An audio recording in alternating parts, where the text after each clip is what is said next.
प्रिय छात्रों, जो हमारा ऑर्गेनिक केमिस्ट्री की यूनिट सेकंड है उसका जो सेकंड यूनिट है वह है स्टीरियो केमिस्ट्री, या जिसे हम त्रिविम रसायन कहते हैं। स्टीरियो केमिस्ट्री होती क्या है, त्रिविम रसायन होता क्या है। एक शब्द स्टीरियो केमिस्ट्री पढ़ने से पहले एक शब्द आता है जिसे हम किरेल कार्बन या किरेल मॉलिक्यूल कहते हैं। ये किरेल कार्बन या किरेल मॉलिक्यूल होता क्या है।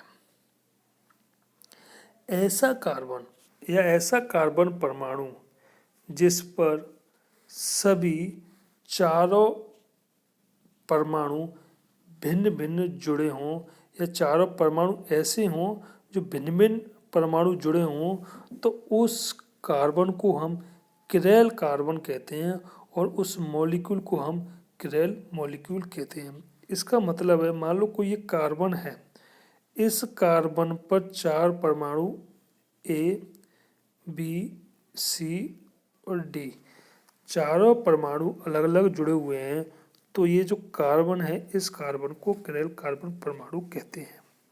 ऐसा क्यों कहते हैं। सबसे पहले लीवेल एवं वॉनहोफ के अनुसार चतुर्संयोजी कार्बन परमाणु एक नियमित चतुष्फलक के केंद्र पर उपस्थित रहता है और उसके चारों संयुक्ताएं इस चतुष्फलक के चारों कोनों में निर्दिष्ट रहती हैं। यदि कार्बन परमाणु पर जुड़े एकल सहसंयोजी चारों परमाणु या समूह भिन्न भिन्न हो तो उस अणु में असममितता उत्पन्न हो जाती है। इस असममितता के कारण यह अणु अपने दर्पण प्रतिबिंब पर अध्यारोपित नहीं किया जा सकता है, या ऐसा कार्बन परमाणु जिस पर जुड़े चारों एकल सहसंयोजी परमाणु या समूह भिन्न भिन्न हों तो उसे किरेल कार्बन परमाणु कहते हैं। असममित कार्बन परमाणु को सामान्यतः तारांकित कर दिया जाता है। असममित कार्बन परमाणु युक्त ऐसे यौगिक के दो विन्यास संभव हैं जो एक दूसरे के दर्पण प्रतिबिंब होते हैं तथा एक दूसरे पर अध्यारोपित नहीं किए जा सकते हैं। इन विन्यासों को हम प्रतिबिंब रूप या प्रतिबिंब समावयवी या प्रकाशिक प्रतिविन्यासी कहते हैं। इस प्रकार के अणु असममित या किरेल अणु कहलाते हैं। इस प्रघटना को आणविक असममितता या किरेलता कहते हैं।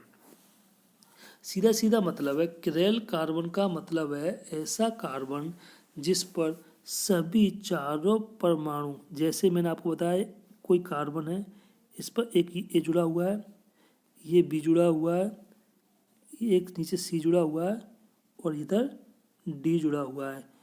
चारों परमाणु अलग अलग जुड़े हुए हैं, तो इस कार्बन को हम किरेल कार्बन कहते हैं और इस पूरे मॉलिक्यूल को हम किरेल मॉलिक्यूल या किरेल अणु कहते हैं। इसमें होता क्या है, जब इसका हम मिरर इमेज लेते हैं, दर्पण प्रतिबिंब का मतलब कोई दर्पण अगर हम यहाँ रखते हैं, इस तरह से कोई दर्पण हमने बीच में रखा, तो इसका जो प्रतिबिंब है वो प्रतिबिंब किस प्रकार से बनेगा। जैसे इसका प्रतिबिंब है यहाँ, ये बी आएगा, ए आएगा, नीचे सी आएगा और इधर इसका डी आएगा। ये जो कोई किरेल कार्बन है इस पर ए बी सी डी चार असममित या अलग अलग भिन्न भिन्न समूह या परमाणु जुड़े हुए हैं। जब इसका हम दर्पण प्रतिबिंब लेते हैं तो यह इसका एक दूसरा दर्पण प्रतिबिंब प्राप्त होता है। इस वाले का यह दूसरा मिरर इमेज प्राप्त होती है, लेकिन ये मिरर इमेज एक दूसरे के ऊपर अध्यारोपित नहीं की जा सकती। अध्यारोपित करने का मतलब, इस इमेज को अगर हम इस पहले वाले इमेज के ऊपर रखें तो इसको हम रख नहीं सकते। अगर हम इसको उठा के रखते हैं तो डी के ऊपर, इस डी के ऊपर बी आएगा, बी के ऊपर डी आएगा, ए के ऊपर ए आएगा, सी के ऊपर सी आएगा। मतलब इसको हम अध्यारोपित नहीं कर सकते हैं और दर्पण प्रतिबिंब तो बनेगा, लेकिन इसको एक दूसरे के ऊपर अध्यारोपित नहीं कर सकते हैं। तो इसको हम बोलते हैं किरेल कार्बन या किरेल मॉलिक्यूल। अब सवाल ये आया, जैसे इसमें नीचे एक एग्जाम्पल दे रखा है, ट्यूब्यूटेनॉल में असममित या किरेल कार्बन परमाणु है, इसके दो विन्यास संभव है और दोनों एक दूसरे के दर्पण प्रतिबिंब हैं तथा एक दूसरे पर अध्यारोपित नहीं किए जा सकते हैं। किरेल मॉलिक्यूल्स होगा उसमें किसी भी प्रकार की सिमिट्री नहीं पाई जाएगी, अतः वह असिमेट्रिक या किरेल मॉलिक्यूल कहलाता है। जैसे इसमें 2-ब्यूटेनॉल दे रखा है। 2-ब्यूटेनॉल का मतलब है इसमें एक जो कार्बन है, ये बीच वाला इसका जो कार्बन है इस पर स्टार लगा हुआ है, ये किरेल कार्बन है। इस किरेल कार्बन पर 4 समूह जुड़े हुए हैं, या 4 परमाणु भिन्न भिन्न रूप से जुड़े हुए हैं। एक OH हो गया, दूसरा CH3 हो गया, एक हाइड्रोजन हो गया और दूसरा C2H5 हो गया। कुल मिलाकर के 2-ब्यूटेनॉल में हमारे पास में इस कार्बन पर 4 भिन्न भिन्न समूह जुड़े हुए हैं। एक OH, CH3, H और जो नीचे वाला समूह है वो C2H5, ये इस पर जुड़ा हुआ है। जब हम इसके बीच में दर्पण प्रतिबिंब रखते हैं तो ये दूसरा वाला इसका मिरर इमेज है, या इसको हम दर्पण प्रतिबिंब कहते हैं। H का H आया, CH3, OH, CH3, इसका ये दूसरा दर्पण प्रतिबिंब है।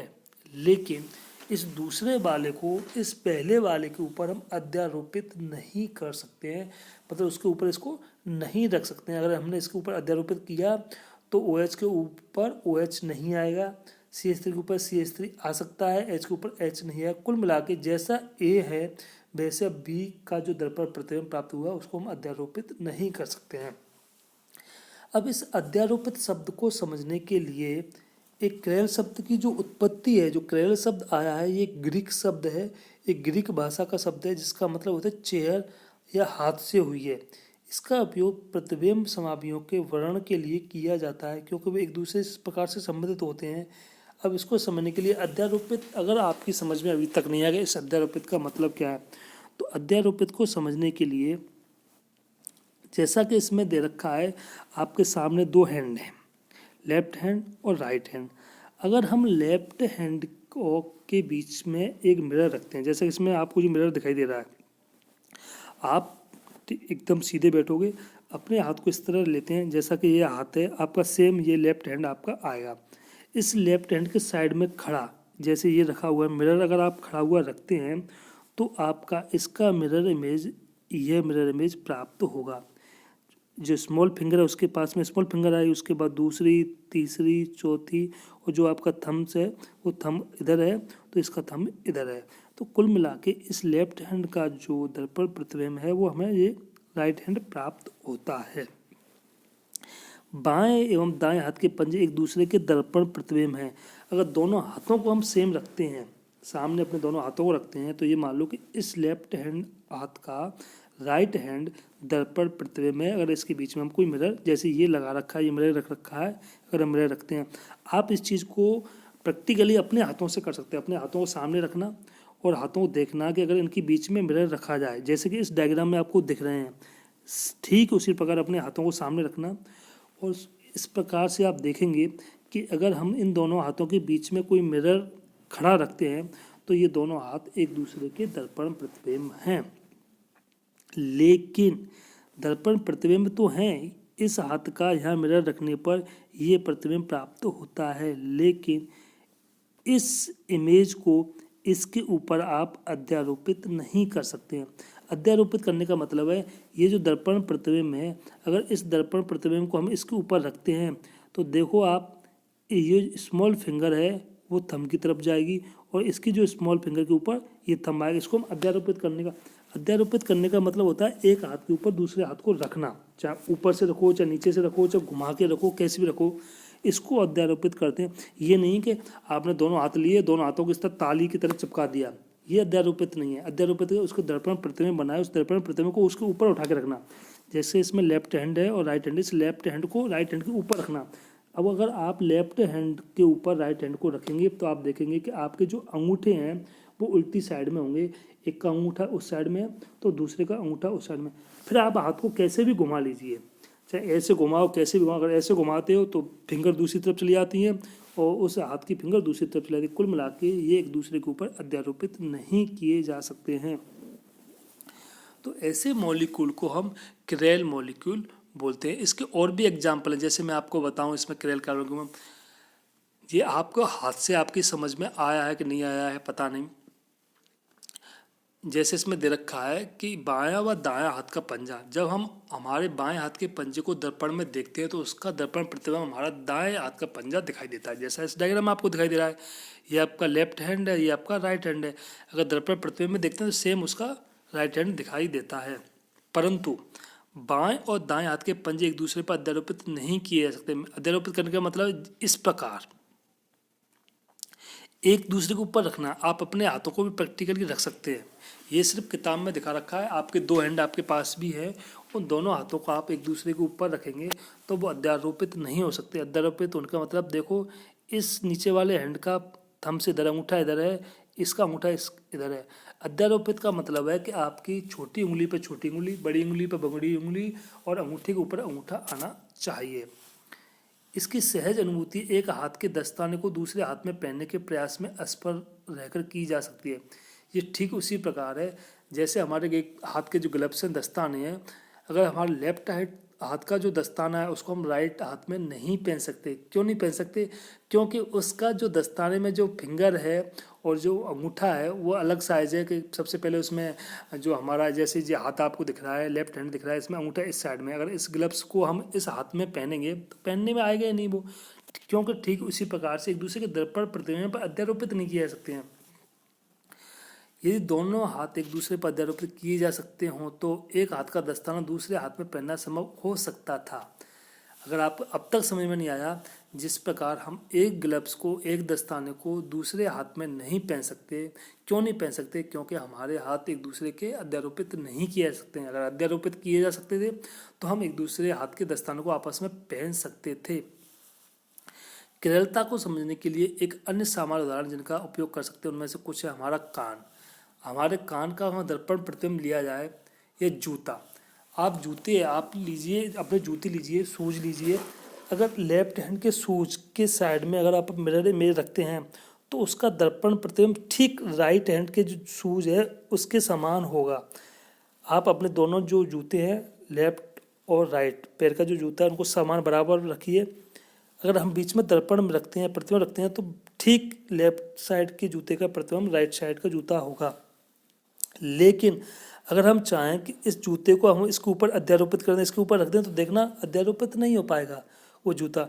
ठीक उसी प्रकार जैसे हमारा हाथ है, लेफ्ट हैंड राइट हैंड का दर्पण प्रतिबिंब बनता है, लेकिन राइट हैंड को लेफ्ट हैंड के ऊपर अध्यारोपित नहीं किया जा सकता है। इसे हम क्रेल कार्बन या क्रेल मॉलिक्यूल के द्वारा समझ सकते हैं। तो क्रेल कार्बन का मतलब है ऐसा कार्बन जिस पर चारों परमाणु या अणु भिन्न भिन्न जुड़े हों, उसे हम क्रेल कार्बन कहते हैं। और ऐसे मॉलिक्यूल को हम क्रेल मॉलिक्यूल कहते हैं जो असममित होता है, जिसमें किसी प्रकार की सिमेट्री नहीं पाई जाती है। और इस परिघटना को हम कहते हैं आणविक असममितता या मॉलिक्यूलर एसिमेट्री या क्रेलिटी कहते हैं। तो ये क्लियर होना चाहिए। क्रेल कार्बन वो कार्बन होता है जिस पर चारों परमाणु भिन्न भिन्न होते हैं और उसमें किसी भी प्रकार की सिमेट्री नहीं पाई जाती है और उसके दर्पण प्रतिबिंब को एक दूसरे के ऊपर अध्यारोपित नहीं किया जा सकता है। उसे हम क्रेल कार्बन या क्रेल मॉलिक्यूल कहते हैं।